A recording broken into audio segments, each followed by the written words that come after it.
Hi, everybody. Welcome to my favorite shitty movie. It's our first Monday night at 6:30 broadcast. It's very exciting. And I'm very excited to have our guest, first-time guest, Kelsey Scott. She's a writer-producer. She worked on Dear Evan Hansen and the currently streaming on Netflix movie Nona's. And we're so excited that she picked this movie, Congo. Tracy and I both have a lot of very strong feelings about this stupid movie. It's sort of a 90s delight of a wreck. I really love this movie. I go back to it all the time. Sometimes you're just in the mood for something, and only Congo will scratch that itch. It's campiness is firing on all cylinders. I'm telling you, it's an incredible experience.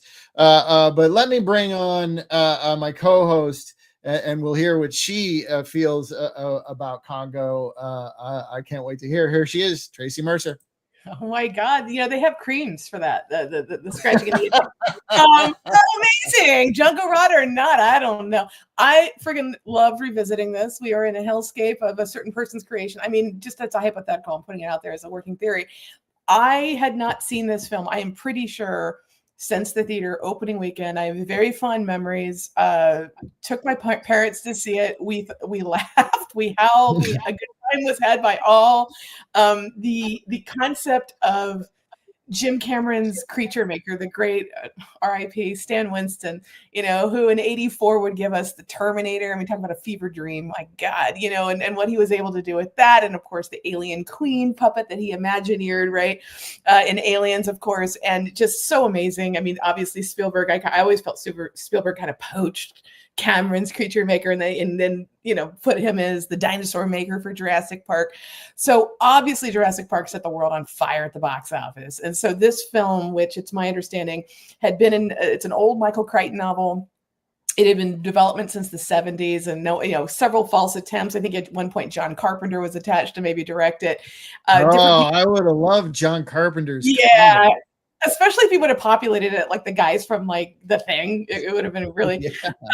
But so interesting. But like, because of the success, I think, of Jurassic Park, there's like a whole group of films. I would argue they remade Mighty Joe Young, as a response to that success for obvious reasons.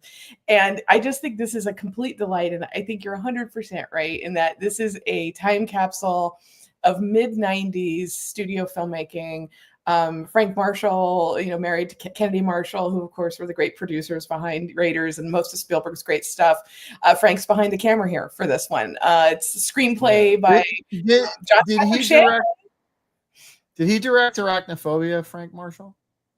Yes, I think he did. Yes, he did. Yeah. I think that's another reason there was so much DNA about this movie that was exciting to me. Yeah. And I think when I saw it, I had to adjust to the fact that it was way worse. I mean, I thought it was going to be fun, good stuff, because the director of Arachnophobia with the Spielberg DNA and all this stuff. But what's interesting about it is, and we'll talk about this when Kelsey comes up, but again, John Patrick Shanley in 87, 88 got the Oscar for Moonstruck, the screenplay. He directed like Joe versus Volcano, another film we've done that we love on this show. My company, Good Old Amasia Entertainment, produced John Patrick Shanley's last film, Wild Mountain Thyme, that he also wrote and directed, kind of an Irish Moonstruck. I think, he's a playwright, who's had a very successful also screenwriting career. But I think some of the lengths of scenes, which I know you're going to get into and things, it's a weird assemblage of A-list time capsule of the moment with a cast that I love, because it's a crazy who's who of everything, whether it's Delroy Lindo or Joey Pantalone, or, you've obviously the very young Laura Linney, getting her start, also a great Broadway actress transitioning to this. The late Joe Don Baker and Bruce Campbell. Peter Jason, Warren Buffett. Yeah. I mean, Ernie Hudson in a Jimmy Buffett. Jimmy Buffett. Warren Buffett probably could have financed if it didn't. Different. I just think it's like it's like such a hodgepodge of what? Like Grant Heslov, who pretty much I'm convinced in this movie plays the same role he played in Dante's Peak around the same era, where he's like the nerd who's like, oh my God, everyone can relate to me and I'm going to panic as if nerds aren't really cool and we should be embraced. Anyway, I think we should bring like this team of talent. The fact that this was the result of it is so interesting to me. Yes. The plays are brilliant. He's one of our. I agree with you. Shanley's one of our best playwrights for sure. Let's tell us about Kelsey. It's our first time on the show. Yeah, Kelsey's a writer producer in Los Angeles, and like I said, she also worked on Wonder. I didn't mention that in the beginning. She worked on the movie Wonder, which I love. But there's a movie called Nona's, which is streaming on Netflix right now, which you can watch. Ladies and gentlemen, Kelsey Scott. Yay, Kelsey! Lover of Congo. So much. In the sun. If they remake this film, because they remake everything, I'm voting for you for Laura Linney. I'm just gonna. I'm saying that right now. Thank you so much. I even have those little sunglasses because it makes me feel like I'm formerly in the CIA. Maybe. Maybe. Oh, and also just your idea of John Carpenter with the people of the Thing remake it or doing Congo, that got wheels spinning like crazy. What could have been? I know. Absolutely. Amazing. So, oh my God, Tracy, I forgot to tell you, I got this T-shirt for Father's Day. Oh, what'd you get? I'm a hugger. Face hugger. Yes. That's amazing. I will say my dog is named Ripley. So the dog I share with my boyfriend, but her name is Ripley. God. I grew up with a Ripley. She was my first dog, and now I have Pliskin. So Kurt Russell, little snake Pliskin, call me Snake. It's all about the thing, yeah. Oh, my mother-in-law was here last night, Tracy, and she basically admitted, no, I've never seen Alien. So we immediately sat her down and put on Alien, and then she kept getting confused because the cat's name is Jones. And people were like, where's Jones? And she's like, wait, which one is Jones? And we're like, it's the cat. Jonesy, the cat. Come on. I mean, I have 3 T-shirts with Jonesy on him. I'm not that I'm upset. I have one too. Yeah. Well, and how many orange cats are named Jonesy? A lot. I don't know how she's never met an orange cat. People name their cat that all the time. There are 2 names that I love for cats, and I've had multiple friends with cats named Jonesy, or Jones, and then I've had actually 2 friends who name their cat Mr. Tibbs. I'm like, that's amazing. I'm like, what's your cat's name? They call me Mr. Tibbs. I'm like, yes, that's so cute. And I'm like, you gotta go for it. I mean, my former dog also was Mr. Parker. After Yaphet Kotto, for a while I was working my way through the Nostromo cast. I had Ripley, I had Mr. Parker, and then my little rescue dog Pliskin was born on 1/6/21, so he's literally an insurrection puppy. And so I kept thinking, President what? And so obviously he had to be Pliskin, and that's how it all started. So you want a little story. You want a little, something about you for them. I'm like, he earns it. And when I walk the dog, because I live downtown LA, which has been a really fun 10 days for us, y'all. And it's fun because there's a couple down the way. They have 2 pugs, and they're named Hicks and Hudson. I'm like, my people are here. Oh gosh. I mean, yeah. I feel kinship with people who they walk amongst us. We're keeping the banner and the flame alive of Great Gen X. Oh my God! So Kelsey, tell us, because it's your first on the show. How do you define a great shitty movie? And by way of that answer, how did you arrive at this one? A great shitty movie to me is pure earnestness. It is no one is in on the joke. Like it is absolutely sincere.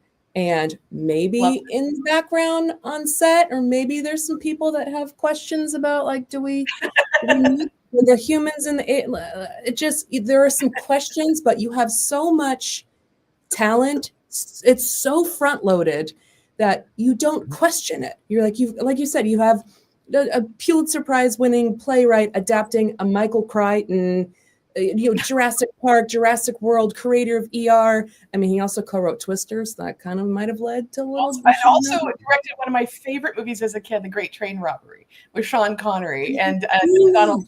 It's a fabulous movie. It's just and Looker. He did Looker too, which I thought was really underappreciated back in the day. But speaking of Sean Connery, I think he was also early in talks to be in Congo, but we'll get to that later. Great shitty movie. I think no one's winking at the camera to me. No one's in on it. I feel the sincerity of, we think we're doing something really great here, and no one is seeing the train go off the tracks until the very end, especially because you'll usually see a disaster movie that people knew. They'll have multiple editors. You'll have little clues that maybe something is going wrong. Like, no, you have the editor of Lawrence of Arabia doing this. Can we just talk about that? Like, let's not go past that point. The editor of Lawrence of Arabia edited Congo, one of the greatest match cuts ever in the history of cinema for me, right? In Lawrence of Arabia, he lights the match and he goes, flip it, and we go to the sun rising. And, oh my God, it's like, it's this thing, and it's like that, up to 2001, where you've got the Cro-Magnon throwing the bone and it comes down. It's like, and now that person is doing Congo. And if that's not a symptom of where Hollywood was in the 90s versus the 60s, like, but she also, I mean, it's unfathomable to me how no one kind of saw where this was going. And it's in the book. Like, there's source material, there's talking gorillas, and I don't want to give things away too early, but diamonds and lasers and like volcanoes, and how could we go wrong? But early tech bros who are the villains of this film, the tech bros with the thing. We walk around with golf clubs, so we know that there's some like dark southern the great Joe Don Baker of Walking Tall fame, who we recently lost. Like, I know. The hat. Perfect. Or of Mitchell. Mitchell. You ever seen Mitchell? No, Mitchell. I haven't. Oh, see Mitchell with Joe Don Baker. But if you can watch the Mystery Science Theater 3000 version of it, it's probably the best episode of that show ever. The Mitchell. It's hilarious. Mitchell's a wonderfully bad movie. Highly recommend it. Finally, watch it both ways. I gotta take these notes, but go ahead. So Kelsey, help us, because unbelievably, I was having this like freak out watching this, and I was like, I mean, Laura Linney is still gorgeous for the age, and I think obviously one of our best actresses. But I'm watching this going, no one was ever this young. Like, and like, wait, we were young. Oh my God, this has been 30 years. How has it been 30 years? So in case people haven't seen it in a minute, convince them why they need to rewatch it, because it's super fun. Walk us through the plot line, or as best one can with this one. And again, help me out. Good luck. Because I love this. Well, let's start here. Bruce Campbell. Bruce Campbell is leading an expedition into the Congo on behalf of Travacom, this kind of, we'll figure out, evil telecommunications company based in Houston. They're trying to find this, very rare blue diamond that somehow acts as a superconductor to make laser guns, because that's the next wave in telecommunications. And that's what diamonds are for, making laser guns. That's what they're for. Exactly. I mean, obviously. Go figure. And so then we've got look at her. She does not look like she spent time in the CIA first before going. Yeah. She's already got her doctorate. She's been in not been in the CIA, but so they're reporting back to Houston from the jungles of Congo that they found trace elements in a stream. So they must be close to this source of diamond mines, but they're going to bring a whole team back in about an hour because they want to celebrate. We're getting really close. We want to share in the victory. We're making progress. We're going to just blow the lid right off of telecom with laser diamonds. But when they check back in an hour later, Bruce Campbell's nowhere to be found. They remote pilot the camera and see all the dead bodies from camp. There you go. Just absolute bloodbath massacre. And so when they pan what could have done that? What could have done that? Those are bullet holes. what could have happened? Aggressive, very Running aggressive. across the screen is some gray gorilla, but there are no gray gorillas, right? So there's no such. It's also it's what Gorillas I'm aren't going to do a reenactment for those who are watching and not listening. This is the gray gorilla. You're like, I don't. You're like, wow, man, that was $100 million effect shot. I mean, I love that they keep saying it doesn't make sense. Gorillas aren't aggressive. yeah, That's the not true. myth of the killer ape. It's not true. That doesn't. By the way, It's like, but in this movie, it's a scientific fact. It's scientific theory that's been accepted. They are not aggressive. Argue that like back in like 1988, 89, Sigourney Weaver, my girl, basically was up for Best Actress for Girl is in the Mist, and Girl is in the Mist was pretty clear that the silverbacks are a little aggressive, and she does the whole. So, like, even if you don't read and you've never grew up with National Geographic, you've seen Sigourney as Diane Fossey go, you know what? Watch out for the silverbacks. You got to be cool. This is my friend Digit. We've all seen this film. This film comes out like literally like 6 or 7 years after that, and they're like, I mean, totally fine. It's like we've seen Chewbacca. Like they look like they can rip your arms out of their sockets. Like no one's gonna just go poke at them. But needless to say, this expedition just did not go well. Everybody, as far as they can see, have died because they're looking for these diamonds. So also, there's a sequence where you have literally like Bruce Campbell, like Ash from The Evil Dead. We love him forever, and Baba Hope kept the whole 9. Right? I would say Burn Notice stole that whole series. He and Sharon Glass, amazing. The Adventures of Briscoe County Jr. I love it.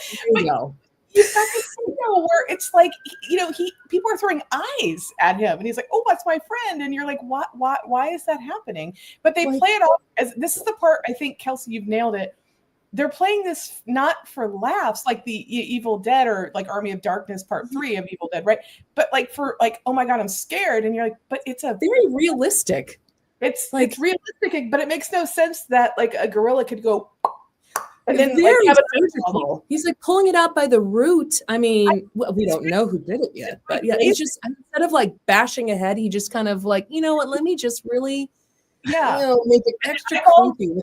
It's in good shape by the time it's thrown at our dude, and I also think this is also something that's kind of fun in '95 because Scream comes around '95, right around there, but you also have '96. But it's the same era of like Bruce Campbell is arguably one of the bigger genre names in this movie then. And we take him out pretty early, just like Drew Barrymore in Scream. So they're of like, let's do stunt casting, let's bring genre people into mainstream, and so there, again, it's of that kind of moment in time, which is kind of a good bait and switch. I mean, but like he would be so believable as a person leading this expedition, and he's so tan and just like sweaty and ready to go, and then just.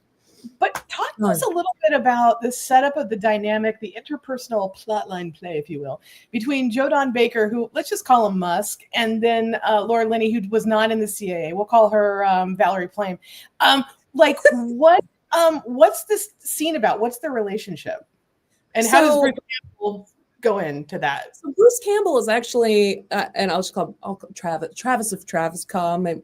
His son and Laura Linney's former fiance. So there's a lot of interpersonal connection there. And she is telling, Travis, she's saying, he went into this dangerous Congo to please you because he's your son. He wouldn't have done this without you. And we just kind of find out a little later that all Travis cares about is those diamonds. And I think this movie does expose a lot about the dangers of nepotism. Mm-hmm. Sure does. By the way, that's like the best review ever. This is why Nepo babies it's not always good, yo. No, just don't go follow your friends in the jungle and an uninhabited, just stay on course. Yes. I think it's really fair. But she has this great, I love that she's like, this is when you're like, this chick doesn't seem like an analyst, and not just because she's dressed exactly like Laura Dern out of Jurassic Park. Let's call it a spade. Yes. I mean, looks at him and she's like, look, man, you have to promise me that you're this evil tech bro, before we use the word, who's sending me there because you care about your son and not like diamonds. And he's like, oh my God, totally. She's like, because if you ever make me feel like you don't care about Charles, then I'm gonna like you're in trouble. I will make And you sorry. He's like, it is. Go get the 10. I love them. Go. Please. Yeah. But I kind of appreciate, I mean, it's 95. So then like the female protagonist is like, I'm going to go and I'm going to lead an expedition. I'm going to go find the guy that I'm not married or going to marry, but I kind of, maybe I have feelings. I don't know. Because I feel like the relationship was very healthy for being ex-fiancés. I mean, seriously, most of my exes are like, you don't have to call me. It's okay. You know, it's like this one's like, I'm going to the Congo to kill people, and it's fine. Do you lose a lot of exes to gray, aggressive gorillas? I wish. I lost one to the GOP. Does that count or no? I went to Baylor, so that probably. Yeah. What happened? I went to Pepperdine. You know, they're all like 5'8". Oh yeah, Chapel. So tell us Brent Hasselhoff and introduce us to Amy because this is super special. Okay, so we cut to UC Berkeley, where these two, I guess, doctors of primatology have had grants. Wait, hashtag liberal university versus the tech bros. You see how current this film? Houston versus Berkeley. Like, yes, I actually had a question because I know on screen it said it was Berkeley, but then it was UCLA. All the shots of the college look like UCLA to me. You're UCLA. Yeah, so was I right? Well, I think so. And also most of the jungle, I think, is in Universal Studios with just some ferns planted. Oh my gosh. I've got a story about that. Hillary, my wife, was working on an episode of Married with Children. Oh. And on the same lot in the soundstage next to where they shot Married with Children, they built this whole set for Congo. And the security guy took her in. He shouldn't have, but she was dressed like a hot waitress because that's what she was playing on Married with Children. So apparently he went, fuck it, I don't need this job. And he took her on the set. She said it was amazing. So when she saw the movie, she was like, oh, it doesn't look that good. Well, but also was in it, she was like, this is fucking amazing. The Delroy Lindo sequences, allegedly, they couldn't afford to fly him out because they had to do some reshoots and they added him for whatever reason. They shot that in Pasadena, as one does, Pasadena for the Congo. They took him out to the library or whatever. Oh my God. Now that you're saying that, I know exactly where it is. It's that mansion. What's it called? Castle Green. It's the Castle Green. It's right around. Yeah. It's Castle Green, which is the home of Puppet Master for us. Yeah, I know. Because when we were getting married, we looked there and we knew it was where they shot the Puppet Master movie. So when I walked in, and they were shooting a Puppet Master movie when we walked in. I was like, man for life.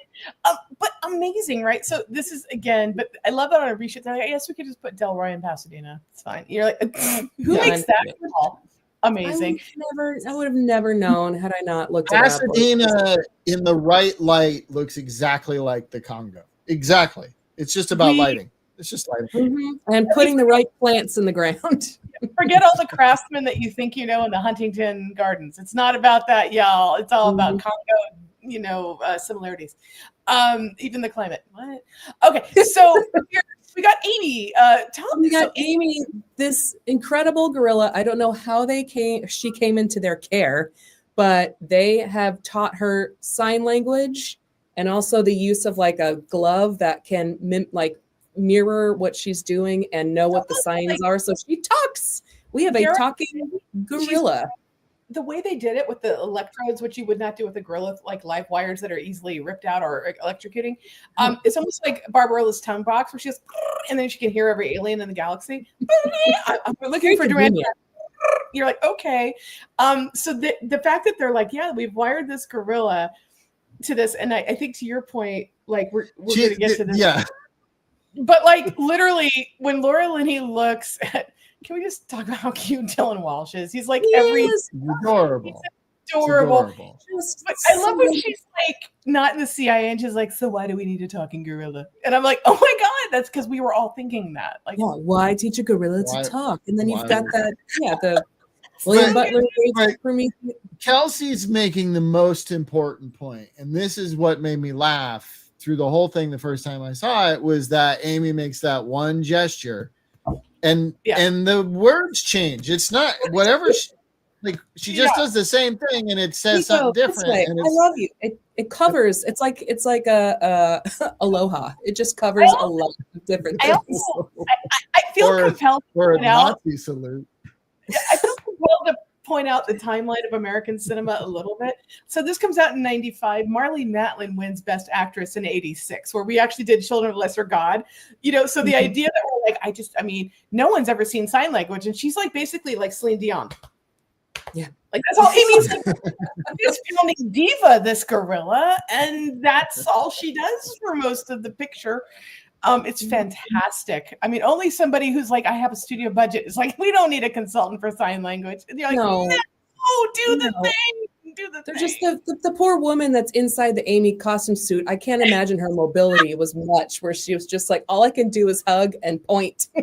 So let's get Stan Winston, being the age he was like, oh, this could be my Planet of the Apes moment, and so he's from him for a bit where he's like, we had high hopes, the mobility was limiting, and so a lot of things were limited. Oh God. So Amy the talking gorilla who lives at UC Berkeley with these two doctors. Yes. And they're starting to notice that she is kind of mentally decaying in captivity, and they need to take her back to the Congo, even though I don't know how that reintroduction would go. Meanwhile, oh my God, this conversation is like the great James Cairn, also R.I.P. of Poltergeist fame for some of us. Oh my God, you moved the tombstones. The headstones, and they left the bodies. Yeah. You guys, he has straw in his milk. I love milk about this milk. It's so good. It's like before everyone was lactose intolerant when it was convenient. But anyway, so like this is happening where he's like, oh, I don't think we can take a talking gorilla to Congo. This scene does not need to exist in the film. I'm glad it does, because every time I see James Cairn, I'm happy. But like the idea that academic at Berkeley is like, I'm really worried about my talking gorilla. I think that because she can talk, what is best for her now that humans have fucked her up her entire life, let's take her to the Congo where she can just like hang out in the wild. Let's throw her to an active volcano area and just see if she gets along. It's like, you guys remember how Free Willy couldn't live after you locked her up and then you unleashed her? I mean, not to be a downer, but #what? So the logic of the plotting is, with all due respect, really tough. Also, do you guys think a talking gorilla would be the kind of cash cow that absolutely everybody in this movie treats it as? Do you really think it would generate that much cash? I think he could be a vice presidential candidate soon. I do. I think the bar is that low. I think so. Only for sure. Yeah. But I mean, does it generate cash? Really, that's the question. Oh my God, exploiting animals for sure. Well, what was the Greatest Showman? I mean, in real life, and then that was people. But yeah, it's just the whole Dr. Dolittle. I don't know what the obsession was back in a certain like circus era of like, let's get these animals to do unnatural things, and people will pay money and eat popcorn. And it's a little bit of a dated concept. I feel like also like this is a larger thing, which Congo probably isn't the right platform to really get into. But I'm a big believer that there's Locke, and then there's Hobbes, right? Locke is like the Age of Enlightenment, and Hobbes is like we're nasty, brutish, and short. I'm kind of sure now. I think Hobbes is maybe winning. I'd like to believe in this, but for the Hobbesian world we find ourselves in, Congo, absolutely, they would do this for Amy. But then we're sitting here in this. I mean, what is diversity in a background in a '90s movie? Anyway, so this is the first shot. We're all good, and then we do a close up of the great Tim Curry. My God, we love him, and he seems to be really into jewelry. And there's a really egregious close up, but we linger on for like 10 seconds, which is amazing. So you can see that it's brass. But tell us about the ring and what it means for our friend Mr. Curry here with what's his accent? What is he doing? He's a Romanian philanthropist, Harkama Homoka. And he is holding a ring that looks like it came from Legends of the Hidden Temple, the game, like something you would win. And noting that in this presentation of Amy and her sign language, that the drawings that she also happens to paint are this open eye that matches the symbol. Yes, thank you. Perfect. Mhm. Of something that he has been chasing his entire life. And he just has that sinister Grinch, like Home Alone 2 smash cut smile, where he's finally found the next clue. Yes. And when he presents himself later, like, hello, I'm Helga Machalmoka, Romanian philanthropist. Like, just, oh my God, I'm your like, accent's I better love. than I like Dracula. Yeah, Kelsey, bring it. I delight in every time Tim Curry says, and he says it multiple times in the movie, the city of Zinj. Yes. So it's a treasure. So, This is one of my favorite things, and this is, I think, probably why Todd and I are still doing this podcast, because we're like, we just really love so bad it's good movies. We do, shoot us, whatever. One of my favorite moments is like Frank Marshall does like this 360 turn, like, you know, like it's like Michael Mann in like The Insider, except there's nothing to reveal here. But like literally there's a shot, he's like, what does this look like? Doesn't it look like the Congo? And you're like, whoa. But you see like the eyes, and these eyes, to be fair, I don't want to I mean, look, art is subjective. I'm not here to critique Amy's artwork, but one of my favorite movie tropes is in this scene where he's like, wow, so we're setting up, there's the eye that looks like so specific. I mean, because only this, like, let's like just acknowledge, like, this is it's not even the same eye color. It's totally not the same eye color, which is brilliant. But also my favorite trope is this, and this is used in Prometheus, which a lot of us have issues with because we love Alien, and that's the sequel that makes us angry in ways. But one of my favorite things about it's the same trope in Prometheus. It just has better lighting and Ridley Scott directing. But there's like 4 stars that are like, poof, and they find it like as a hieroglyph in like an ancient cave. And, and then they take this and they go, obviously we know where this is in the solar system. I'm like, that looks like Orion's belt. I don't know what you're saying, but like these 4 stars, we're going to send out like $1 bazillion enterprise to go to this location.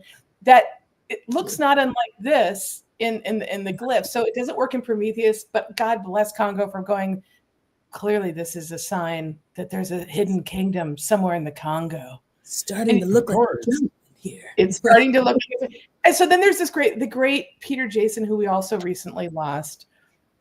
Speaking of John Carpenter, I was just about to say another John Carpenter regular. Yeah, he's everything that's right about every Carpenter movie ever. He's fantastic, and we miss seeing him. But just to have a frame where you have an American flag and the great Tim Curry, and then the great Peter Jason in almost like a cameo, where tell us what's going on here. It's well, like they're planning their expedition to the Congo because, again, Tim Curry's posing as a philanthropist, traveling the world and doing good, and run into some trouble. Like, I don't want to Flight Romania, but are they known for their philanthropic things? Like, I don't know. He is apparently he just goes around throwing away money. He just wants to do good.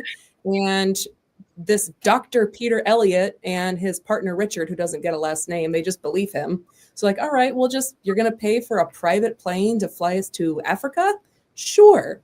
But he does run into some credit problems. And here comes Laura Linney, basically in disguise as just a fellow professor who just wants to join up harmlessly because she also needs to get to Africa because she's not revealing her hand here. But she said, have you got letters and faxes and this? And he's like, no, I'm sorry, there's no room. I'm here for the gorilla. But like, she's still wearing like present day getup. So like, well done with this costume. What I love is that she comes with Peter Thiel's money. I mean, a tech bro's money who can buy her way into something and corrupt it. I think that's what this is also saying. I mean, I'm not specific. But so she buys her way in, as only blonde women can. And so we're off and running on a private jet going because she, it's only $56,000 worth of fuel to go to the Congo. I'm like, I would challenge that. It's nothing suspicious about just a giant brick of cash and a backpack. Like, well, you got to do it for the gorilla. It's totally cool. No questions asked. And then we get to my favorite part where we're on the plane and you start to see like they really spend a lot of time trying to develop Amy as a character. Where please talk to us about this amazing cinematic moment? Oh God. I think this is the part where I feel like the people on set or whatever were probably like having little hubbubs and like, are we doing something good? Is this bad? Is this bad? Because this is Amy's first time on a plane, maybe, but I don't know how she got here. Anywho, they give her a martini with olives and wood. Like, well, and she asks, Amy want green drop drink, because there's that hand symbol again. It's everything. It's I want a martini. It's hello. It's ugly woman. Get off my plane. So yeah. She does not like the blonde. I feel like that's a little violence against women. There's a little violence against women in this film. It's coded. I know. Just as a patriarchy that Kelsey has pointed out. Yeah. Do you remember how many words in the beginning of the movie he says Amy has in her vocabulary? I mean, it's ultimately not that many. It's like in the hundreds or something like that. But one of them's martini. That's okay. Yeah. Yeah. One of them's, she knows that green drop drink, and she's allowed one. It calms her down. So she's a regular drinker.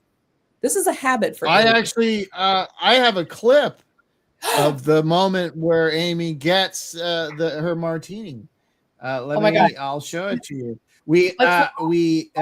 Hillary and I roped our friends and neighbors who we had just gone to No Kings protest with. When said, hey, you want to do this? And they said, yeah, we did it in the living room. No.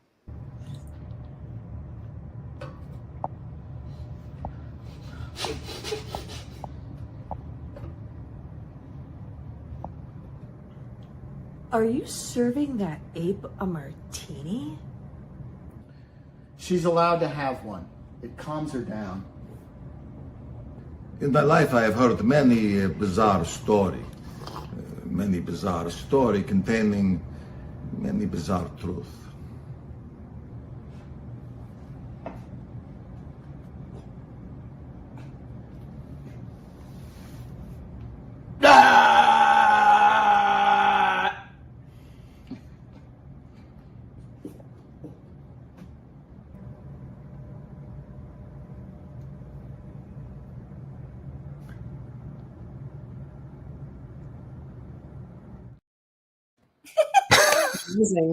Amazing. That's exactly how it happens. That you had that flying around. You're like, we've got this. We've got this.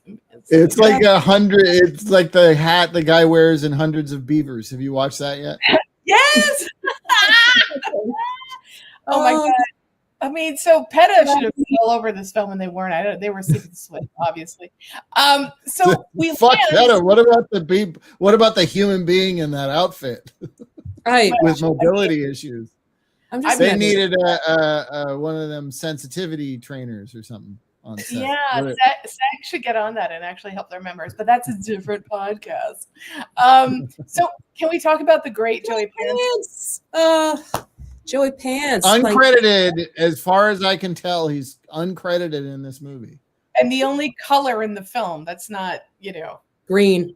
Yeah, he just green or lava. Yeah, I mean, Joey Pants is everything. It's one of those things though, like when he showed up in the movie, because I was a huge fan of Joey Pants even before The Fugitive, but he shows up in this movie, I'm like, oh sweet, Joey Pants is in this movie, and then he's not anymore. He comes back a little bit. He's got his liver and stuff, but yeah, I got the money to do something.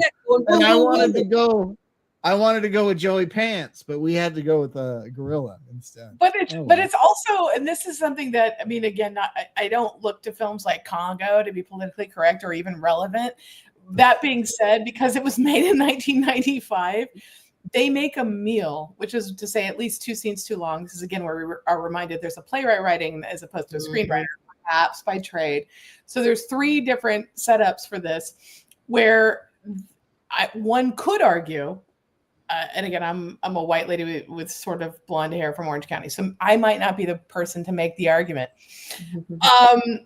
You're making fun of a largely Black country with guards running around, firing guns, assassination attempts, trucks being blown up, all this stuff happening at the airport, and you're like, this, I think, is supposed to be played for laughs. And in '95, I remember people laughing like, look at this country. I'm like, I don't think we should maybe be reducing. It's just in the middle of a civil war, essentially, and he's like, "I'm in for that gorilla." Hey, like civil war is important, and maybe the talking gorilla is less important to people's how lives.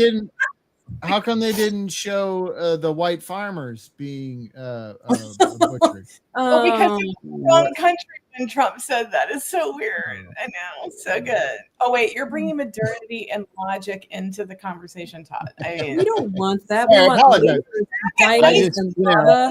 I'm super woke, so I want everything to be properly represented. And obviously that wasn't. Well, I am going to write a script called Eyes Wide Woke, and I need you to star in it. So we're going to do that. And Kelsey is also welcome because #fabulous. So here we are on the situation. And then we get into like this is the part where I'm like, why are we feeding the gorilla a cigarette? This is about 3 years before Rob Reiner got all pissed off about My Best Friend's Wedding, where Julia Roberts was like smoking, wearing men's suits for the whole film. And I was like, how did I not know that? Yeah, and so his whole thing is like you can't do smoking in Hollywood films anymore. Yeah, he was trying to make the MPAA rate everything R if there's any character of any kind smoking.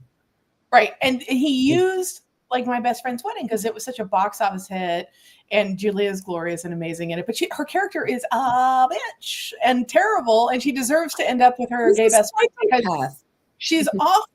But the way that they dress her in boxy men's suits and she's smoking because she's the villain, Rob. It's not saying, hey, kids of America, you want to be like this chick?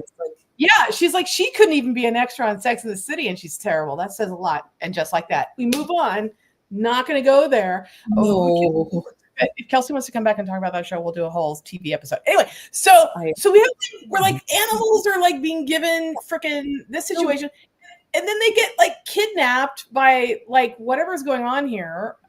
So we're introduced to Captain Monroe Kelly, played by Ernie Hudson, who's actually their expedition leader. Like Joey Pants fired whoever like poor Dr. Peter Elliott and Richard hired because they're like, you're gonna come out. No, so we're treated to Ernie Hudson having the time of his life, playing this great, like capable adventurer, Indiana Jones kind of person.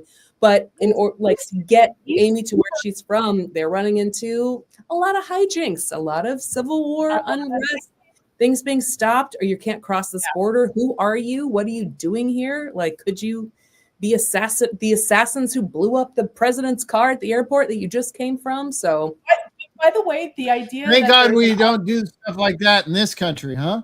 Huh? No, that'd be terrible if we did that.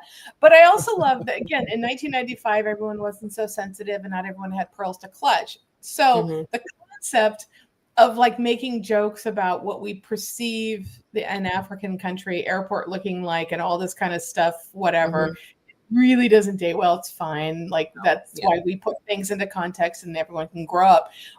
But the idea that like, you have time to do this. This would be stuff I would be putting on the cutting room floor as a producer. But then it leads us after that not funny joke about what we think Africa's about.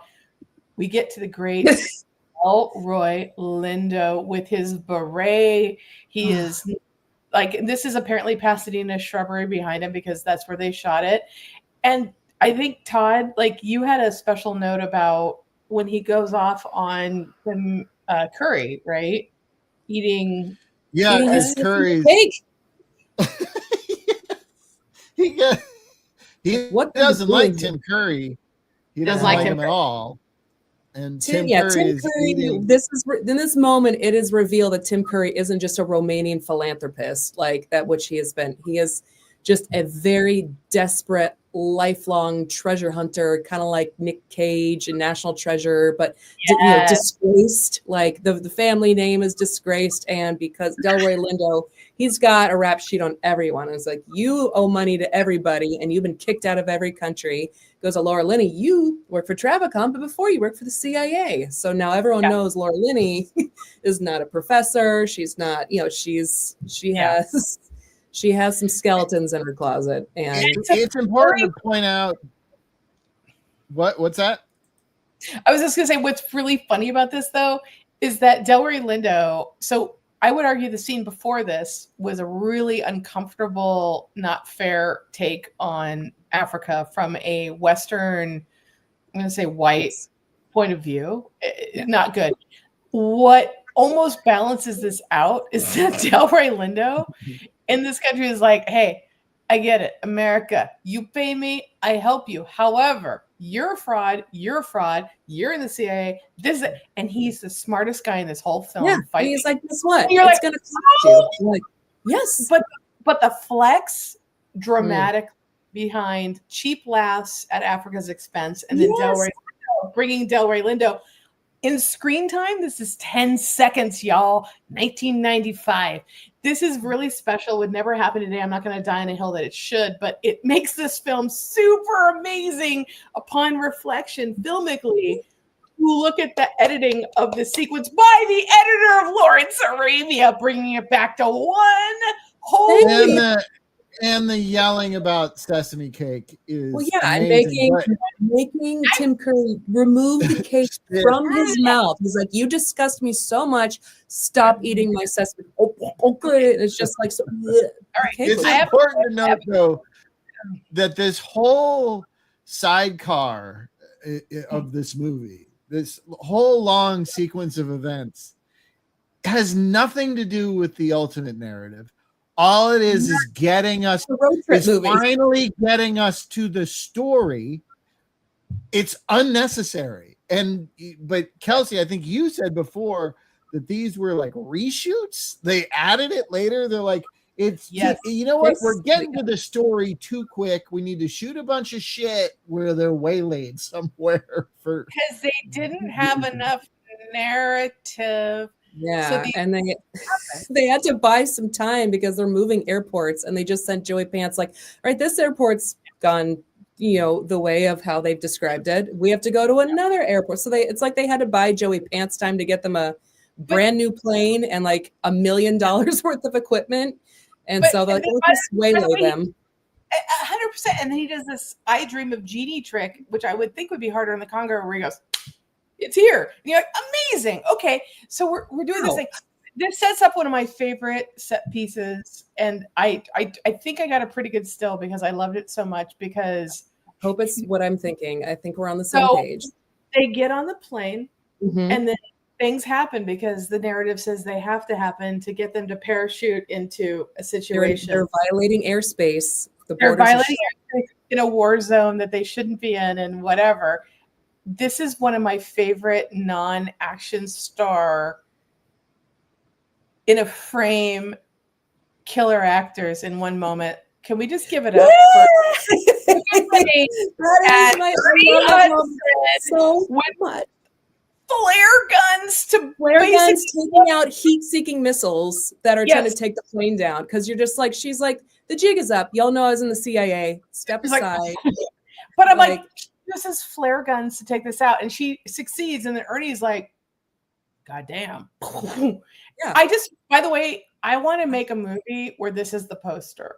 Because it's just so, and they have that like shot where they're both in sync following two missiles, and they're just it's just such a cool, that's the coolest moment to me. They're so gorgeous. So gorgeous. And this is such an amazing shot. And I have to say, as a young girl, because everything comes back to Alien, longtime listeners, I have a problem. Once upon a time, there was Sigourney and Yaphet Kotto. And I'm just saying Congo, you know what I'm saying? Like, I like this in 95. No one's trying to be whatever we say or whatever. You have two of the best actors of their respective generations in a scene.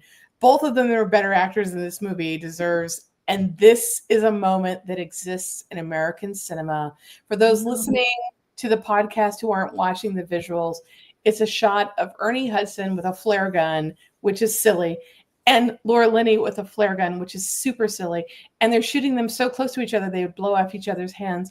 And it's wonderful. And they're so gorgeous and they're so hot. And they're so like, oh, wait, the white lady and the black guy are going to save us. I'm like, yes, They're so, it's just you feel just so capable, and like that they just they just know what to do. I would follow them. It's important to note, though, at this moment in the movie, we still have not gotten to the story.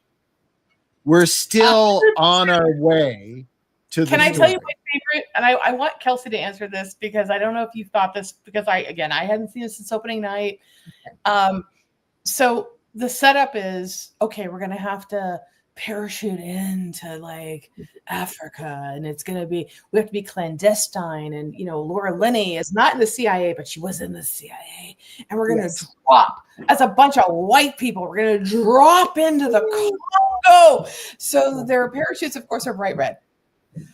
The bright red with the yellow supply boxes. Like we can't do a green parachute. Like, I don't know, like the Marines or the thing.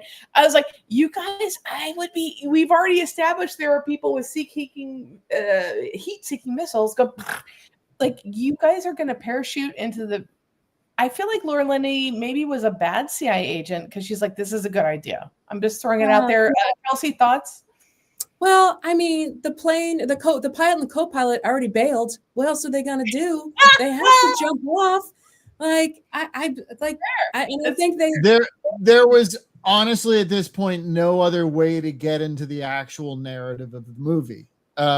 Which, by the way, we need to kind of. I were a producer on this movie.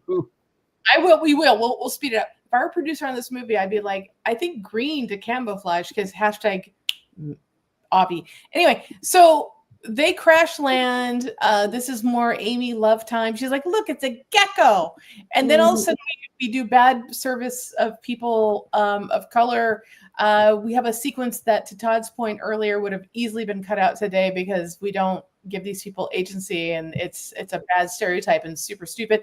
But then we get to our part where John Hawkes is like, oh my God, I totally saw a gorilla. I saw Amy and I'm dying because I think Amy could be like the gorilla that killed everybody I was with. Cool. I still think this is one of the best screams in movie history. I mean, if you consider this movie a horror movie, this is Scream Queen. He essentially screams himself into a heart attack or a stroke and dies because he's so scared he sees a gorilla. And so we're like, let's just around the corner. So. This is the part where, and I love Frank Marshall and I love Kathleen. Well, I don't like what Kathleen Kennedy has done to Lucasfilm, so I'm not going to be on record about that. But I respect her career. I have thoughts about Star Wars that don't matter. However, those two are a force and have helped a lot of people. And Kathleen Kennedy's career for a lot of us gals, from Spielberg's assistant to, right? Mm-hmm. Yes. Mad respect and props. However,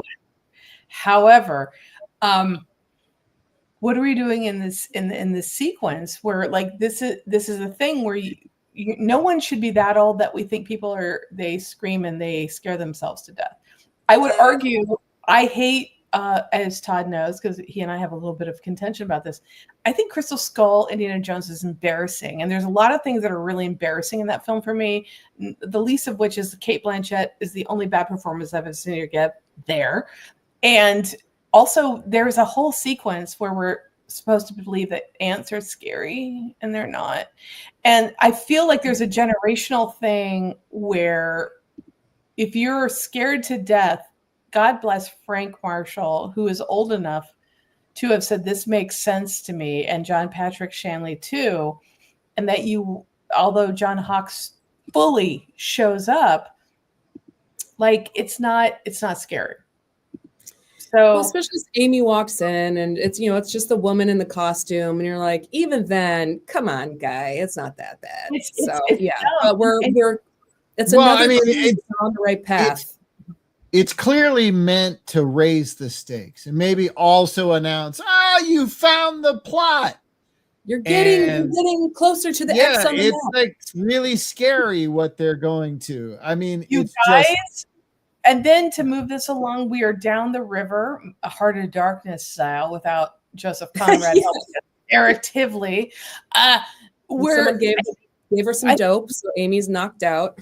Yeah, Grant Hetzloff is apparently asleep.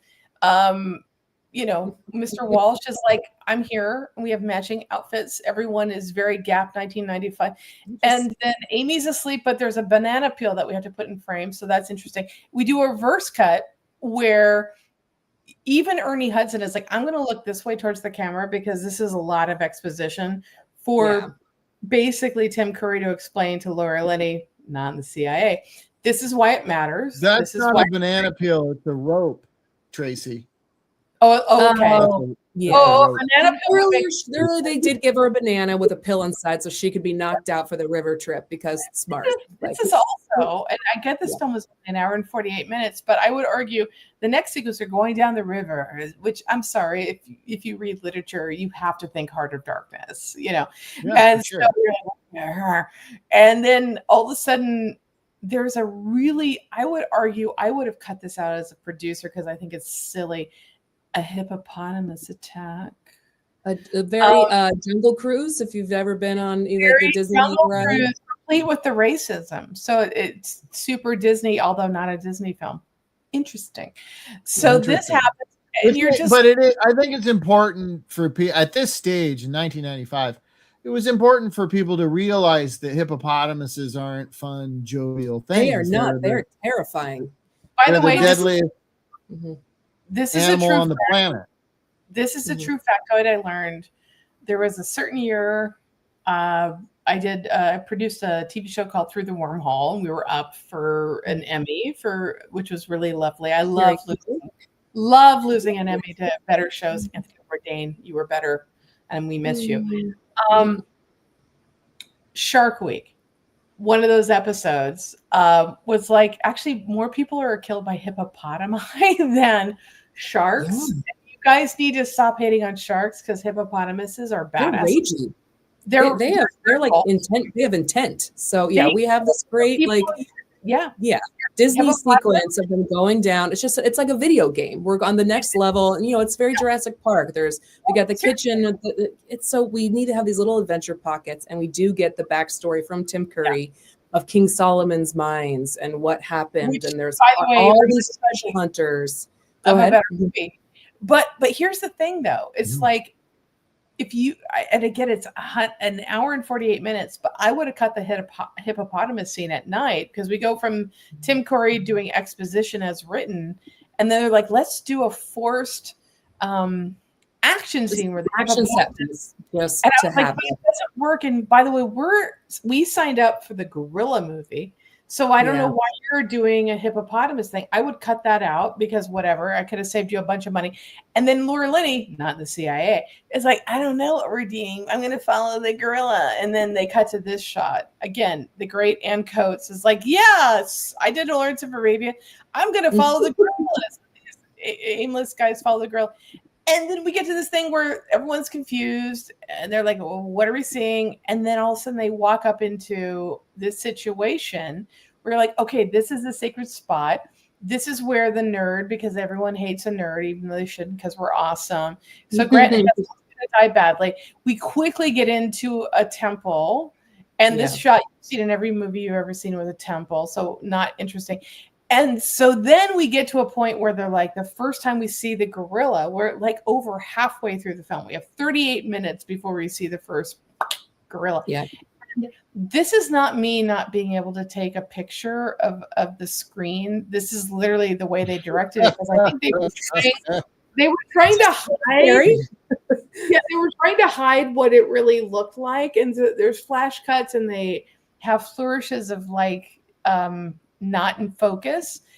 It's and weird like trails. It's like video trails. It's so it's weird. Not good. It's not. It's a bad directorial. We love Frank Marshall. But he's trying to do the Spielbergian, the less you show of the shark. Yeah, the better. Don't show the monster unless you absolutely have to. But they do it in those like that's like flashes, like it's a weird memory kind of way of showing something. Yeah, exactly. And then we get to this moment where we're like, okay, we have to go into our camp and we have to lay down like a safe space where we can all be together and do the thing.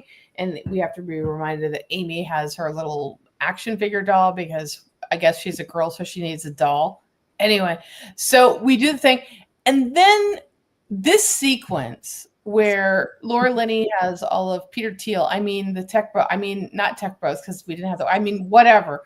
Yeah. Let's just say tech bros, Skylink to you and me. Yeah. We have a sequence here where she's like, no, the stuff that we threw out of the plane before it blew up conveniently has all this like tech, and we have sentry guns set up around the perimeter, tripods, sensor tripods. And Todd knows where I'm going with this because Aliens is everything to me. So this is a complete ripoff of the original version of Aliens. If you watch the director's cut, which you should because it's amazing, they set up the whole thing. And so this sequence, again, Aliens coming out in 86, this coming out in 95. By then we'd already had Laserdisc, some of us, VHS, beta, DVD later. You can watch, trust and believe me later, you can verify it, but I'm right. So Frank Marshall lifts Jim Cameron's Sentry thing where the guns fire out for the aliens to get into Med Lab from Aliens, but he had done it in a constricted space, which made it interesting. So Frank Marshall lifts that and he uses this as a set piece almost 10 years later, less effectively, I would argue. But this is what we're doing. And I love that Laura Linney's like, I might be blonde, but I'm going to be Ripley. And we quickly get into, oh shit, now we're in the temple. Oh shit, we finally get to see this guy who's, you guys can make your own judgment if you're seeing this picture, if you're watching the podcast. Spending too much time in the sun. By the way, I'm super. Bad teeth. He needs to floss. What's wrong with his teeth? Well, I mean, have a lot of dental care in King Solomon's Mines. Come on, dude, it's like America, dude. There's no universal health care for gorillas. I don't even know what you're saying right now. So we ramp up quickly where we look up and it's like, look, it's like there's a big geode. It's like a major diamond. And then all of a sudden, exactly. Amy comes in. She's like, I got to protect my dude because he's the most unique male star ever. 95, we can't do anything. So then it's like all of a sudden the volcano erupts because we need it to, because the third act is coming. We've got the great gorillas. We need a ticking time clock. We need a reason to get them out. We do, and there's a lot of people in gray costumes that jump into the lava. We don't ask questions because that makes no sense. So we move on. We do a reverse shot. We're like, oh shit, everything is terrible. The volcano is happening. But at least we have Ernie Hudson and Laura Linney. And they're like, I really hope that Dylan Walsh and his talking gorilla have made it. And then we cut very quickly to Laura Linney because she's the smart one. And I love that they get a smart person in 95, because back in the day you had to be a brunette if you're the smart one. Yes, right? You'd have brunette or have short hair. It's just not all like, I got blonde hair, and I'm like, whatever. But the cheat of this film is that all the tech was parachuted out, and they somehow can find it. Whatever, don't think too hard, so they can get themselves out of this. And we have this moment with Dylan Walsh, who I don't want to say bestiality, but I mean it could have been. And it's amazing. I mean, but be honest. Did you guys kind of choke up? Well, I was saying he's got that flower. He's probably going to press it in a photo book and be like, "That was my gorilla for some time." And then he's looking at her, and then when he looks away for a second, and looks back, she's gone. It's like, oh. Can I say something that also about this? Because Frank Marshall is a god, and I think he's so talented, and he's made so many of my favorite movies. He is of a generation. One of my favorite moments about this and the way he frames it, using the daisy even. One of my favorite moments in horror history ever, 1931, the original Frankenstein with Boris Karloff. Oh, right. Yeah. What's the moment that breaks your heart in that? Is that Frankenstein's monster, Boris, he meets a little girl at the edge of the lake, water, and she gives him a flower, and he runs out of petals, and then he's not but he kills her. And it's like that's whatever. I don't know what I'm saying. I'm just positing as a maybe you're seeing a mirror image of like, I don't want to be the reason why you're dead, like in captivity. There's a reverse thing of Frank Marshall, who would have grown up Yeah. Watch that. that. I thought you were going to go the ET route with like the daisies, but that's a lot deeper. Well, that's girls, Or the flower, yeah. But I think there's something kind of beautifully iconic to connect.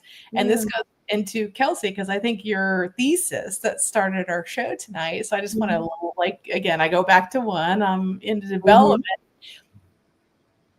They thought they were making a real movie, and they thought they were making a great movie. And Frank Marshall was like, I produce Spielberg movies, now I'm directing. And I think most of the reviews that came out at its time made fun of it, saying it was a bad Spielberg knockoff. Yeah. Up to the audience to decide if that's true or it's not. But what was interesting, which we should also mention on this podcast, so yeah, we think it's going to make between 12 and $15 million. It made like 24, 30 million opening weekend. It doubled its expectations. It made money. That's freaking entertained people opening night. And it doubled the expectations of what the prognosticators said this film would do. And I'm not here to, everyone should watch this movie because it's amazing. I'm just saying. But like Frank Marshall is of his generation. So I'm here to suggest, without knowing, when he supplants images from Frankenstein in this way, and then he's like, oh, by the way, the island's breaking up. Oh, by the way, what's happening? They're looking at, oh, by the way, Amy found her family, and we're going to pretend Silverbacks would invite anyone else in, because that would never happen, because Diane Fossey told us that. Anyway, and then we go on to the thing where our protagonists, who are Ernie Hudson, Laura Linney, and Dylan Walsh, survive. And there's almost this throwaway line to close a movie written by a Pulitzer, Oscar and Pulitzer and Tony Award winning writer. Throwaway line to end a movie. I hope we can go somewhere cool. Me too. I was like, that really? Because you're so much better a writer than that. But I feel like goes somewhere safe. This is how it is.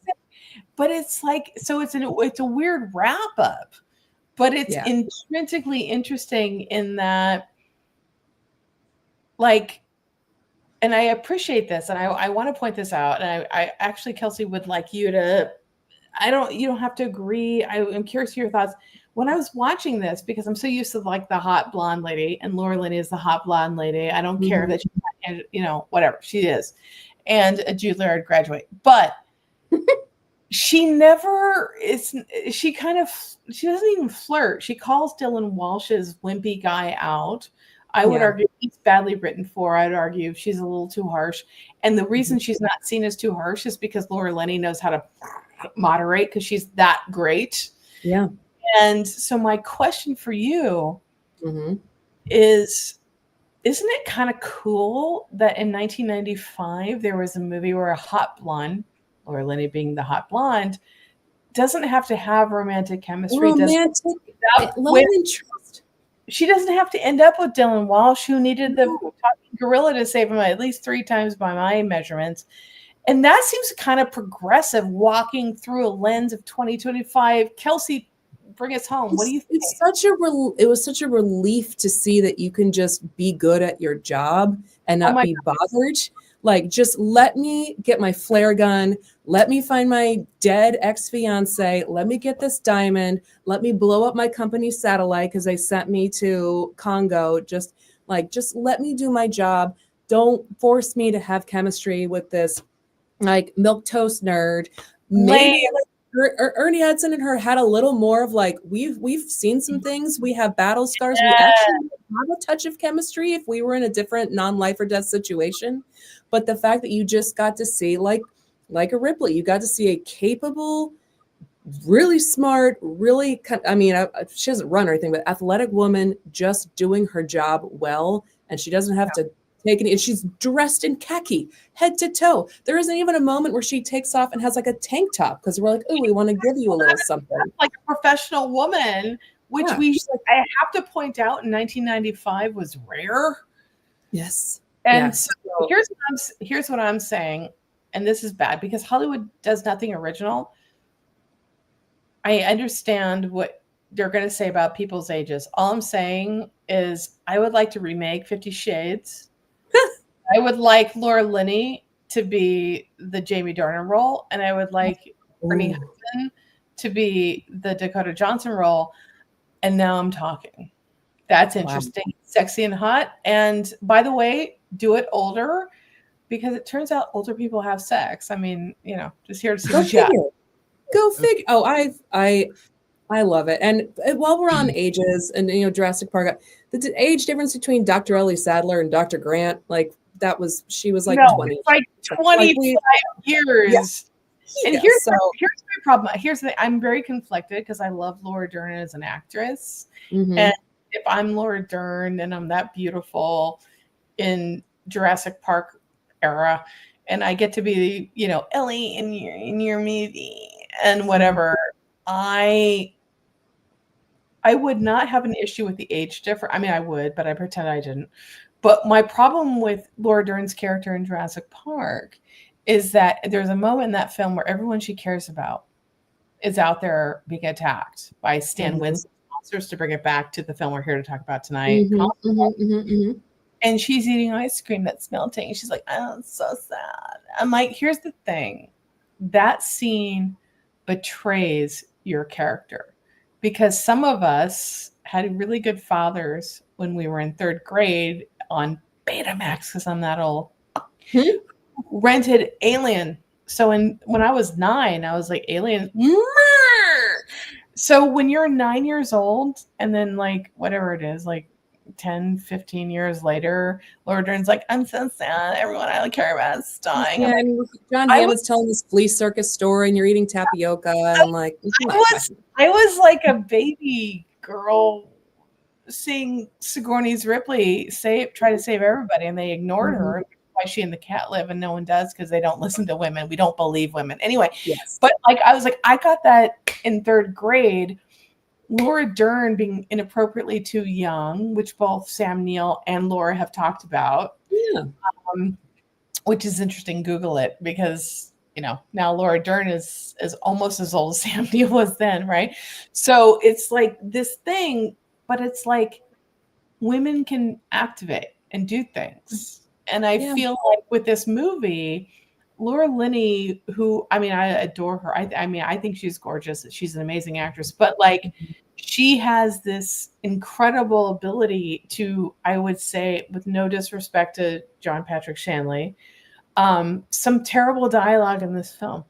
And she manages to sell it and not do whatever, and still be soft and feminine, which is, I'm sure, why she was blonde with long hair, because Hollywood wants you to be brunette and short and clipped or whatever. So because we're talking, this is the podcast that you've brought to us. I think it's interesting to talk about the personification of women back then and this and that. And we would be remiss if we didn't tell our listeners and anyone watching the podcast that this film was expected to open at a certain, again, it doubled what the expectations were, and it surprised people because everyone thought it was kind of the junky version of Jurassic Park. The critics were not kind. Roger Ebert being the exception to the rule. Roger Ebert really liked this. I was going to say, Raj. He's like, I get this, but everybody's having fun. Everybody else is like, this movie, it's junk and whatever. And then it doubled expectations. And the truth is, we are here 30 years later, thanks to Kelsey, talking about it on our podcast. And the truth is, I came at it, I was so much younger when this came out. And I think this is so fun and so good. And without the problems of the movie, but we could all talk about, they still make. I know it's. I was just going to say 48 minutes, and no, everyone else is doing 3-hour shit now. I know. With all the problems that this movie brings to various peoples around the world, at least it was kind of blonde white women. Thank you, Karen tonight. And by the way, the blonde white ladies, y'all got us to the hellscape. Which is why Hillary, it's funny that you guys brought that up. I just wanted to say Hillary said the same thing when we were watching it the other day, that when they're drifting off on the balloon, she's like, so nice that they're not, you know, they don't have to kiss, and it's just they're people on an adventure together. It's kind of No. cool. But that said, we're running kind of it. long, so I Yeah. want to start our first NSEG, which is Be Bad or Be Best. We'll present Kelsey. Tracy and I will present Kelsey with titles of movies, and she will judge whether they're so bad nobody should ever see them under any circumstances, or they're so bad it's awesome and you gotta see it. Okay. I can go first, Tracy. Go for it. Go for I it. have a jungle adventure movie. Okay. You'll be hard pressed to see this anywhere unless you happen to also have a VHS screener copy, as I do, having worked in video stores in the 80s and 90s. It stars Ray Don Chong and the Right Wing's Robert Davi. It's called Amazon. The tagline here is adventure in a world where every man has limits and every dream its price. Oh, that's got to be good.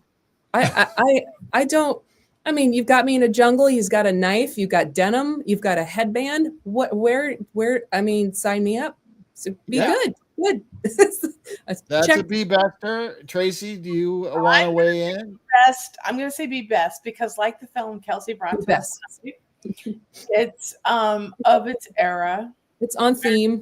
And by the way, if you're going to put Ray Dong Chong as a lead in your movie, it's Be Best. I don't care what happens because Ray Dong Chong is the shit. So it doesn't matter that Robert Davi with his unfortunate skin and Trumper shit. I mean, like whatever. She makes him interesting. You know why? Because Ray Dong Chong, Be Best. Okay. Yeah. What's yours? My instincts were good. What's yours, Tracy?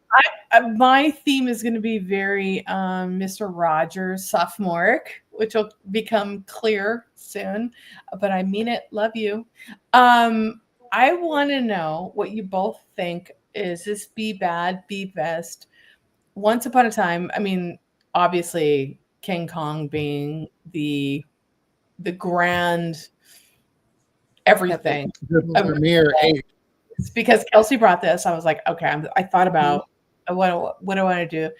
I am curious. Kelsey goes first because she's obviously awesome and our guest.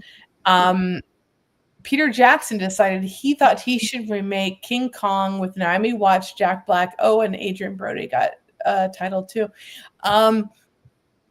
What do we think? I mean, he had the animatronics, he had all the toys, he had all the budgets. He had generations that may not have seen the original film, and Hollywood was like, "Oh my God, you're doing Lord of the Rings, circus." Yeah.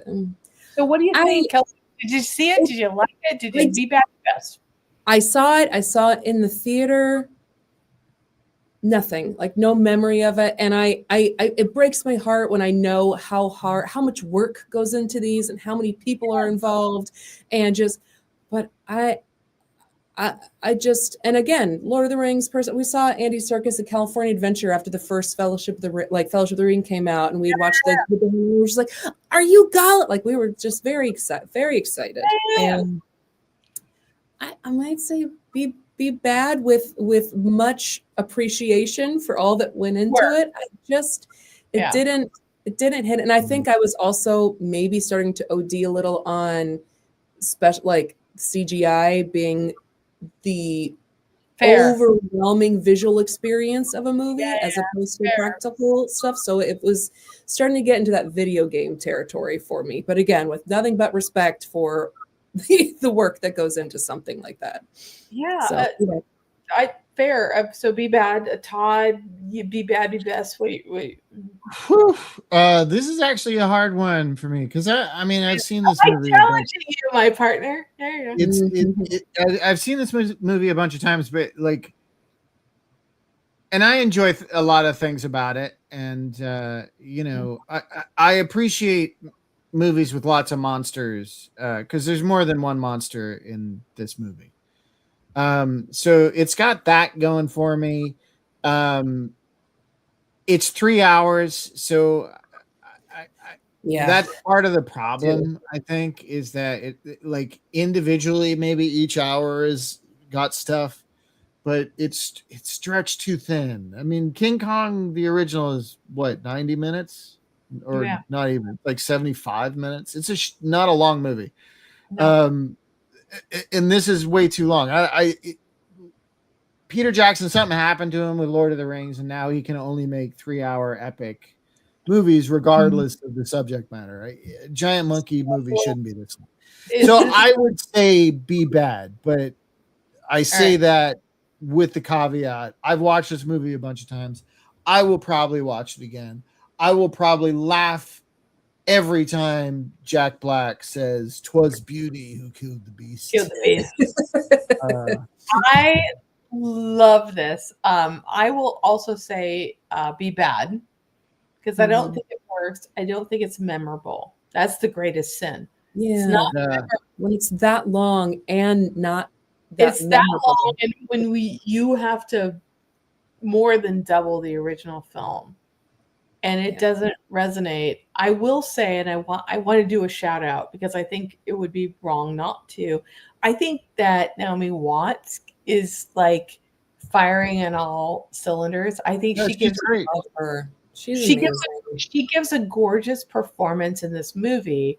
And if the movie was disciplined, which is to say less than 3 hours, and she's magic. I think Naomi Watts, and again, I'm not a therapist. I don't know what to say, but like Naomi Watts and Nicole Kidman are like besties, and they have been since they were kids. And I think both of them do really interesting work, some better than others, whatever, because they're real artists. And sometimes being an artist is like, I'm going to challenge myself. Sometimes I fail, sometimes I succeed. I like both those ladies. I would argue that Naomi Watts' performance in this film as an actress, and I'm not an actress, so I can only talk about how I was emotionally impacted, because this film is so fucking forgettable for me. It breaks my heart. Naomi Watts' performance is the only thing I remember, because I remember thinking, God, she's so pretty, but she has so much more time than Fay Wray had in the original to do a character arc. But because Naomi Watts, I think, is one of the best actresses of her generations, I think this is a shitty film, and it's beneath Peter Jackson. I don't think it works at all. But her performance makes me want to say sort of be best, in that it's a really beautiful performance from an actress. I don't think you're ever going to get a bad performance from Naomi Watts. You might get a bad movie, but I just she's always on 4 cylinders. This woman is an amazing and certainly that scene where she is doing clown work for Kong is probably the best moment in the movie, acting wise. Breaks my heart in the film. I don't care about. I don't understand why you didn't use that one for when bad films happen to good actors. Because I have a better one for that. You go next, Todd. You do next. Okay. So here's mine. It's a sequel to King Solomon's Mines, Alan Quartermain and the Lost City of Gold, which they shot back to back with the original. This is a Corman production. Neither Sharon Stone nor James Earl Jones really deserved the sequel to King Solomon's Mines, which is also bad, but that's like more fun bad. That Alan Quartermain dips into boredom for me. So I just felt like they were unfairly saddled with this contractual obligation. Well, I have to go with your instant that be bad. It's like anything I haven't seen, I want to be open. Did you ever see either of those Richard Chamberlain adventure movies? Yeah, no, I did see The Lost City of Z, but I don't know if that's someone's be bad. It doesn't quite have the camp value, but I mean, both of these movies are very campy. Oh, Jeff Lewis, a bad movie that happened to good actors, The Phoenician Scheme. Oh, Wes Anderson. As your friend, avoid this movie as if you've not been vaccinated. Jeff, no. I feel like I don't get to say this enough to you. You have the best music taste and the best film taste. I'm so glad I found you through this podcast. And you, by the way, we're going to coordinate because you have to come back on and bring your own movie again, because you always rock that. Fucking love that you just said that, and 100%. Yeah. So that what's your bad movie that happened to a good actor? I'm gonna say bad actors, and this is a weird moment, so I want to set this up quickly because I know we're over time.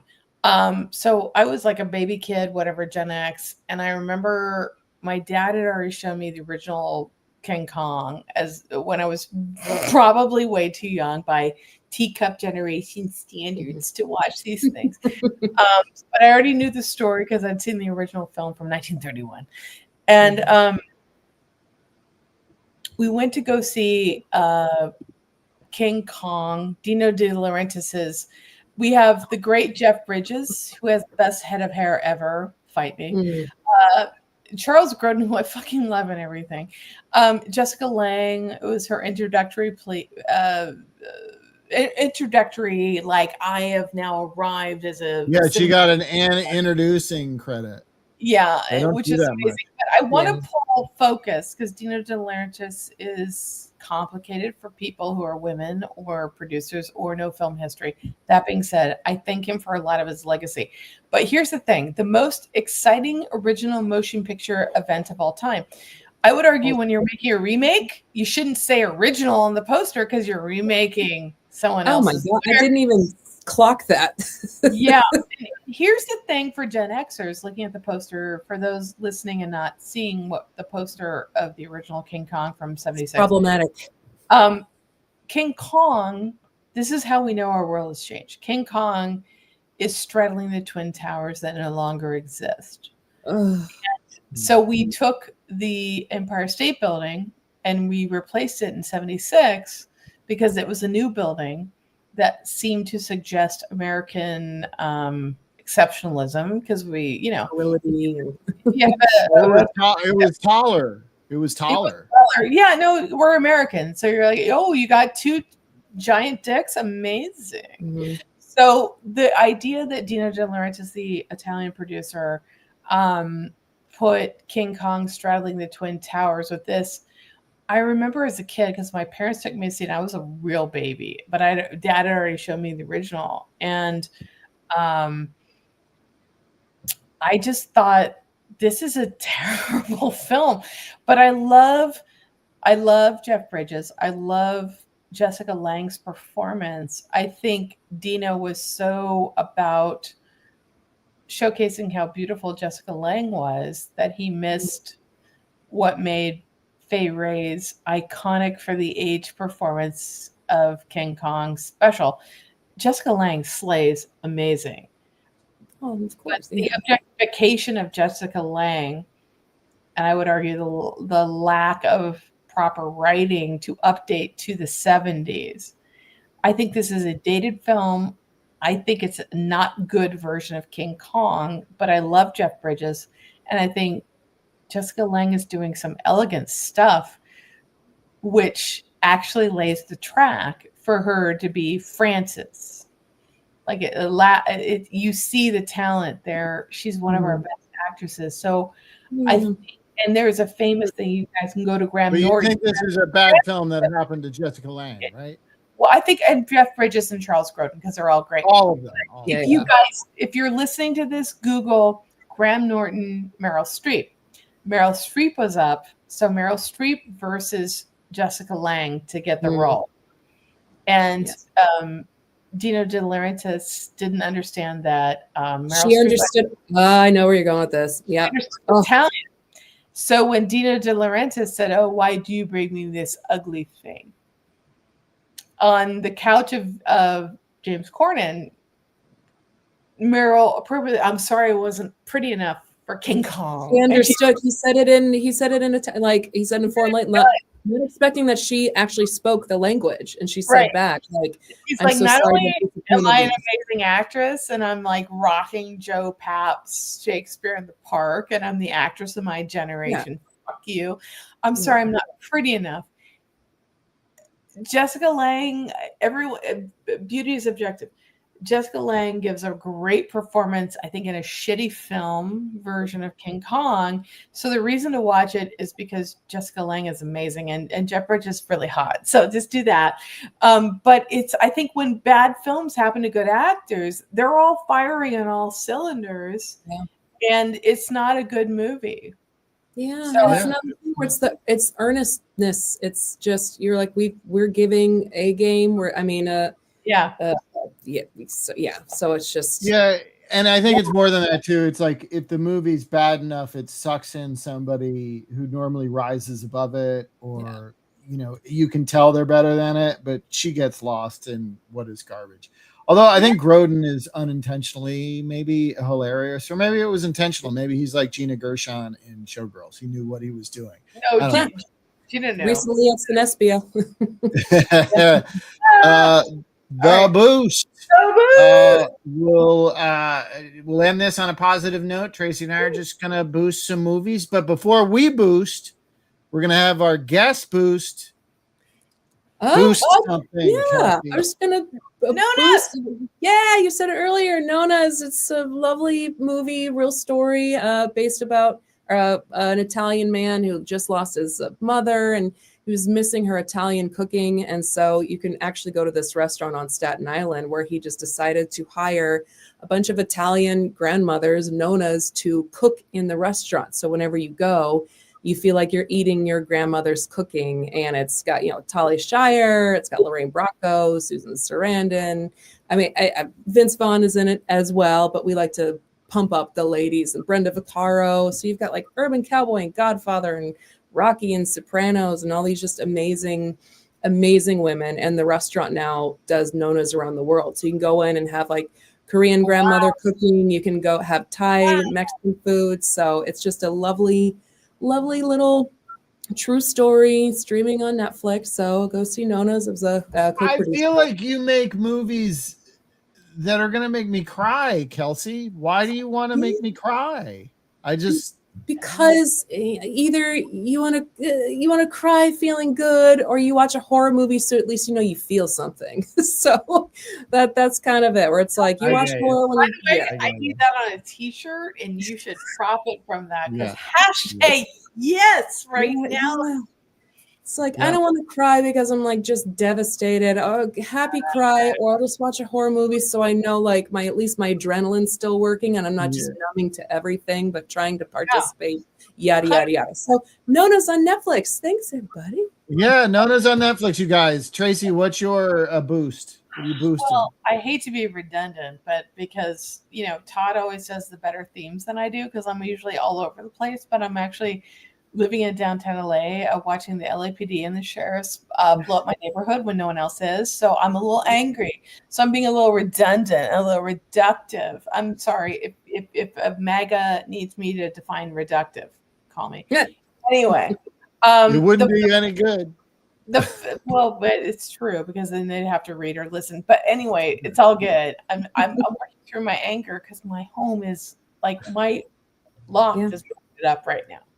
So I want to put that out right now. It's insane. So because I love a theme, and Todd usually does themes better than me. So I was like, I'm going to fucking out theme Todd, who's my I think you have. 1933. Well, I wonder what movie. Oh!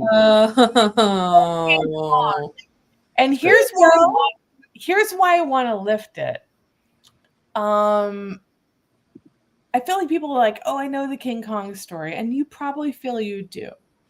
But in the dark soul of your night, if you haven't seen the 1933 classic by Marion Cooper, and here's the thing, King Kong is not based on literature. King Kong is not based on anything. In 1933, when we were figuring out film, and I just did not to be reductive, I'm not here to be like the nerd lecturer, but like, in 1929, like Wings won Best Picture. Yeah. Okay. Mm-hmm. So I'm talking 4 years after the first Academy Awards for Best Picture, see Top Gun, because they certainly did, and they copied that. Tony Scott said, that's what I'm doing. Buddy Rogers, when his version of Goose dies in that movie, they actually have an open mouth kiss between men. It's not gay. Relax, MAGA. It's about I love you, my guy. And there's an open mouth kiss because in 1929 it wasn't really progressive, because Europe, we knew kisses and Godfather all the time. Come on, yeah, absolutely. But when I see 1933's King Kong, and my dad, again, the great father I had, so happy late Father's Day, he brought this home to me in first grade on Betamax, because he was an adopter, and I saw it. I remember just bawling. Like when King Kong falls off the Empire State Building, like I was a mess, and I was like, oh my God, and like Fay Wray's performance is amazing and whatever. And then when I see the original 33 version, which created the tale, if you watch that film and turn off your phones and just get in a dark room because we're all sad, and just give yourself over to the original 1933 Miriam Cooper version of King Kong with Fay Wray, turn off the lights and watch it. And if you're not in tears when he falls off the Empire State Building, like, go to a doctor because you have no heart. It works. It's fucking gorgeous. And yeah, that's great. When I was watching Congo, I was like, Frank Marshall is maybe by a couple of decades older than I am. Frank Marshall also made the great Bee Gees documentary. If you haven't seen, you should see. Yes, it's so good. He's so good. Frank Marshall grew up with a touchstone to the original King Kong. And Congo is absolutely filtered into, and the way he thought, I'm going to direct the film that Kelsey brought tonight, was because I was the young boy that was impacted by the 1933 version of King Kong. And I have to tell you, because I had a cool dad, happy Father's Day in heaven, who's like, you should see this shit. I was like, and so the original King Kong, the original Creature of the Black Lagoon, the original Wolfman, very special to me. And I think if you haven't seen the original 1933 King Kong, you are cheating yourself out of understanding a cinematic legacy gifted to us by people who came before us, who made gorgeous films. And if you're not crying at the end of the 33 Kong still, I've seen it on the big screen 3 times in the last 5 years. Waterworks. I mean, get help. It's so gorgeous. Yeah, I agree. I gotta say mine real fast. I gotta wrap this show up because I need to eat dinner, you guys. Yeah. Yeah. I went sort of adjacent to the adventure genre. This is an action, you could argue, adventure film with a strong female protagonist. Because I was thinking about Laura Linney in Congo. This is called Cleopatra Jones. One of the great female-led blaxploitation movies of the 70s. So wildly entertaining, this movie, from start to finish. It's so much fun. She is so badass. I am out of the loop on this, and I don't know how. That is an amazing poster, an amazing title. I think I've heard the title, but yeah, I mean, like Cleopatra Jones, and there's a sequel, sort of like upped the Pam Grier game and made an even more powerful, like slightly, I mean, there's exploitative elements to this movie, but the character herself feels less exploitative maybe than Coffee did or Foxy Brown. I love Coffee and Foxy Brown. I'm just saying this is a good yes and to those movies. And has like maybe more set pieces and all that stuff. So Cleopatra Jones, if you haven't seen it, you probably should. Look at the poster. I mean, yeah, that's all you need to know. I mean, look at that. I'm saying before it was cool. It's this like Streets of Fire, Escape from LA, Escape from New York. Cool, like yeah, I'm down. Watch it, and the sequel's really good too. Kelsey, thank you so much for doing the show and bringing Congo. It's great to remind everyone again. Nona's. Am I saying it right? Is it Nona? Can I say one thing though? Oh yeah, because we have to invoke the name of Tamara Jobson, who was Cleopatra Jones, and so if you're not Pam Grier and you're making movies in that era, like she is iconic. And when you see Cleopatra, which I love that Todd lifted because it's actually one of my favorite. I struggle sometimes with the black exploitation label because I think they're just black led films. They're just movies with black people in the leads, which were amazingly done on a low budget because back in the day, you haven't seen it, guys, watch it. It's so great. She's Sigourney before Sigourney. She's Jamie Lee before Jamie Lee. And I said this as a proud, whatever. I came to them before I came to Halloween and Alien, and as a little girl, and I had never seen powerful black women lifted in this way. And when I thought, oh, you guys did this before Jamie Lee and Sigourney, mad props. And let's be contextualized about how cool that is. And so let's put it into a lineage, because Todd is right to lift this film. It's really freaking fun. It's so great. Great.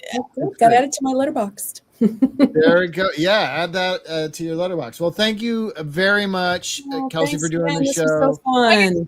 Kelsey, come back. Do it. Yeah, you got to come back. I like a lot of crap, so anyway, that's our whole thing. Make it happen. Let's do it. Yeah, you can reach out to me anytime. If you want to hang out after the show, by the way, you don't have to leave. We're just ending the live stream right now.